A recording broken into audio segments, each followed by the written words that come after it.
పసి పిల్లవాడు నవ్వాడు.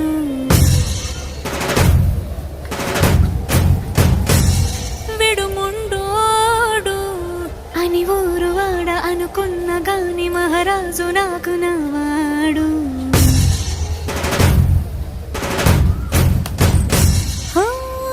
మాట పెడుసైనా మనసులో వెన్న రాయిలా ఉన్నవాడిలోన దేవుడెవరికి తెలుసును నాకన్నా.